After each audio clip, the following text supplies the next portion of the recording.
Hello and welcome to the Intel Brief. Today is Monday, 26 May. I'm your host Daniel, and today we're going to be talking about Trump's tweets about the war in Ukraine overnight, Trump suspending his 50% tariffs on the EU, and a second suspected sabotage in France as power cuts hit the Riviera. So firstly, US President Donald Trump has called Russian President Vladimir Putin crazy on Sunday after Moscow targeted Ukraine for a second night in a series of deadly strikes that killed at least 13 people. I've always said that he wants all of Ukraine, not just a piece of it, and maybe that's proving to be right. But if he does, it will lead to the downfall of Russia, Trump said on a post on his Truth Social platform. I've always had a good relationship with Vladimir Putin, but something has happened to him. He's gone absolutely crazy, he added. These remarks have come after Trump has reportedly become increasingly frustrated with Putin as he refuses to abide by any kind of ceasefire and continue his war in Ukraine. Donald Trump has also told the media that he's not happy with what Putin is doing and that he's also considering further sanctions against Russia. So what?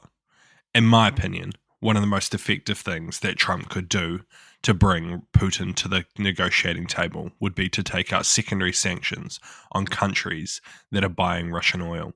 This would likely push India away from purchasing cheap Russian oil and possibly even China, though that's probably unlikely. Russia's economy seems to be withstanding sanctions pretty well. Like there are definitely loopholes that could be cracked down on, such as companies moving goods through Kazakhstan, Georgia, and other secondary hubs. That is another place they could target, which would probably hurt the rich people of Russia who still want to maintain their lifestyles.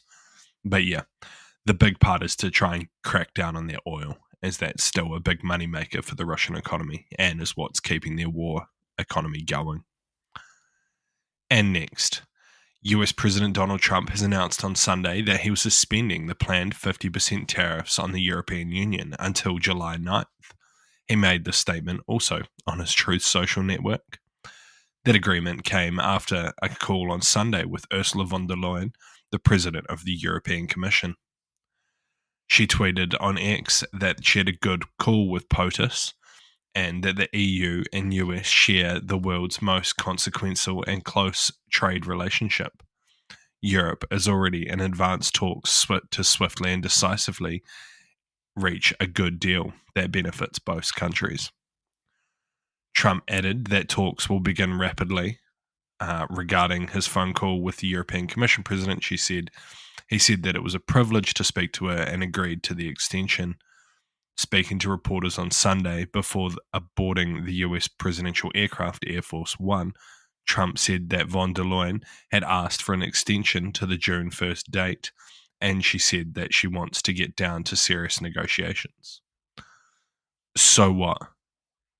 I mean, it's anybody's guess at this point what's going to happen with Trump's tariffs. They seem to be coming on and off at the drop of a hat, which, from what I understand, is not how tariffs should work. Tariffs, if they're to be effective, need to be consistent and stable, as that gives investors clarity and makes it clear what needs to happen. So if you're going to onshore certain things in the US, then you're sure that if you spend $1 million on building a factory in the US, they're not just going to remove the tariffs and you're going to be absolutely screwed.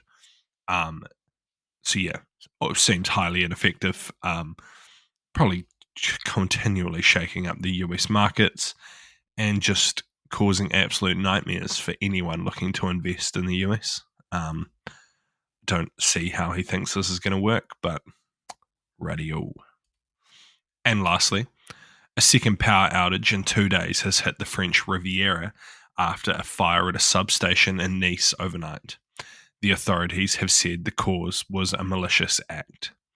At least 45,000 homes were affected after the blaze broke out around 0200 local time, a day after nearby Cannes suffered a massive blackout that was also blamed on a suspected sabotage attack.